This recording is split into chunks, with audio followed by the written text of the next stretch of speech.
So now finally onto our main agenda for this video. We are going to talk about the educational challenges for students who has vision impairment and blindness.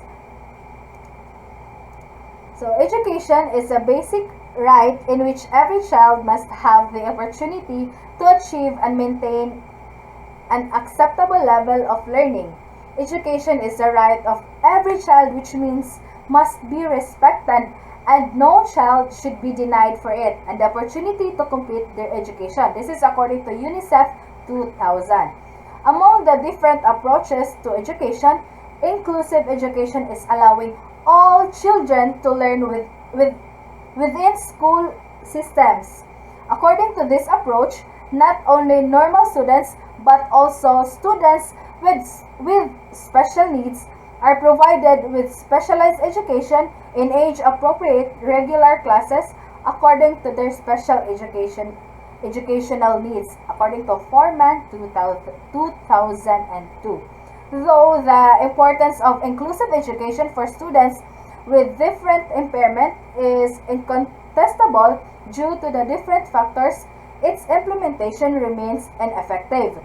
Even though there are ample of ways in which learners with disabilities can be supported in a regular class, research shows that many learners with disabilities in mainstream schools are not always receiving the special educational services that they need to gain full access to the curriculum. So the first educational challenges na ma-experience sa bata no with that kind of disability is unable to read examination questions and handouts in standard point.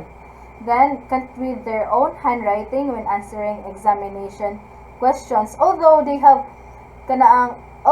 lost their eyesight, but still they can write. But kibaw ba mo nga og mag-write sila kay what if dili matunong dili jud what if kana na jud siya possibility nga di siya matunong og asa niya gansiran nga bisag kibaw siya sa answer unsaon man niya pagkahibaw nga natunong day ang answer sa kana nga question. So next is unable to take their own notes. Kanino kay lisod kaayo kanang although ang napakay kamot to write, the only thing kanang other thing I mean nga maka-take down ka og notes is to be attentive sa class and maminaw og tarong kay nawa ang imuhang panan-aw man ang nawala, wala man ka nawad-an og pandungog og wala man ka nawad-an og ability nga mosuwat. So ang usa nino kay maminaw ka. So next is students who need information put into alternative formats must wait often up to 6 to 8 weeks for the material to be produced for them. This means that they will often fall behind other students in the class. So since they are in an inclusive education no kay nag-need jud sila og special treatment or special nga education nga para nila kay they are unlike other students nga sila sila nga kumpleto nga makakita na sila sa multiplication pero ikaw kay napaka sa addition. It's because they are mga technology pod or mga educational materials nga para pod sa mga students nga walay mga naay disabilities and need pa na sila murag murag himuon ba para nimo ana with regard sa kana nga topic. So naturally ma-behind jud ka sa other nimo nga classmates. Next, guys, students with vision impairment may feel isolated in the learning environment which can have an impact on learning. So kani kay di na malikayan nga ang kana nga student kay maka-feel na siya nga ma-left out maka-feel siya nga ay dili mi friends ni kuan kay ingani mangguko hasol kay ko para niya which can affect sa iyang learning kay mabother siya just by thinking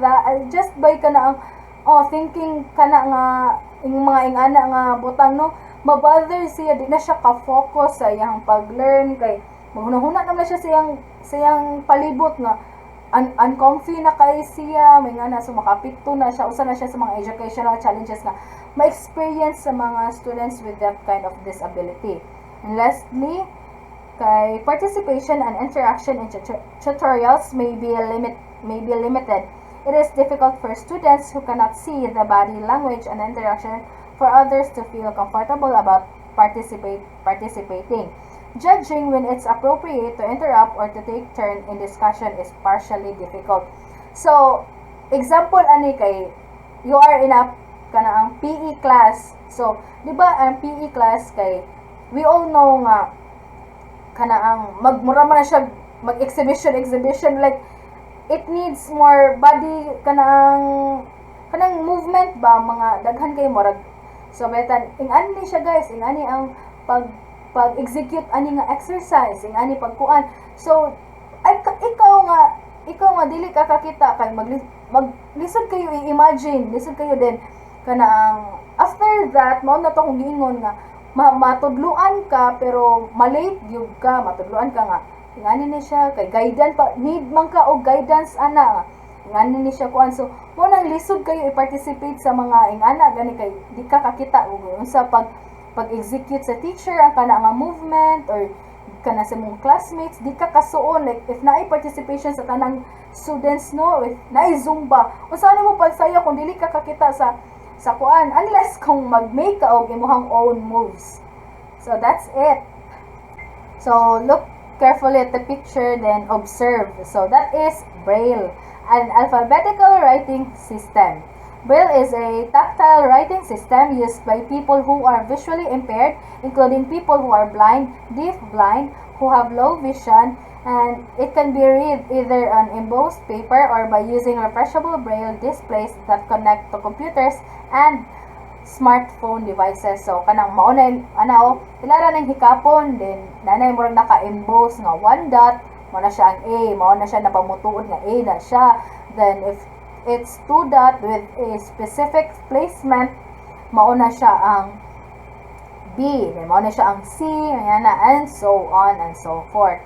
So ingana na siya no, mao na siya ang how people nga alphabetical writing system sa mga ang those gamit kay na siya sa mga visually impaired nga mga people. So next one here is tactile graphics. So kato siya tactile graphics po to siya no, pero in kuan mo to siya alphabetical kuan. So to siya alphabetical writing system. Then kani siya tactile graphics include tactile pictures, tactile diagrams, tactile maps, and tactile graphs are images that use raised surfaces so that a visually impaired person can feel them. They are used to convey non-textual information such as maps, paintings, graphs, and diagrams. So, kaning tactile graphics kay nag-contain ni siya mga pictures, mga images. So, ang example right here onto the left one is kanang leaves. So, let's say leaves ba ni siya? Let's say flower. Let's say flower ni siya. So in that case, kay makadetermine sila ani day ang characteristic sa kani nga flower. So kani pud sa right one, it is a map. It is a map. So kani siya naka-emboss na sila sa plain paper, plain lang no ana. Then kani sila mura sila naka-emboss gamay nga murag ang thick siya gamay ba? Thick siya gamay murag kaning naka-glue nga ni gahi murag ingana. Masyag ingana. So kanang maka-feel sila gilanan i-touch kay maka-feel sila nga mao din ni pormaha ingani din ni siya ingani mao din ni siya ingana. So mana no dako ka na siyang tabang sa mga visually impaired or mga blind people. So working together as a group towards a common objective is important to make inclusive education effective.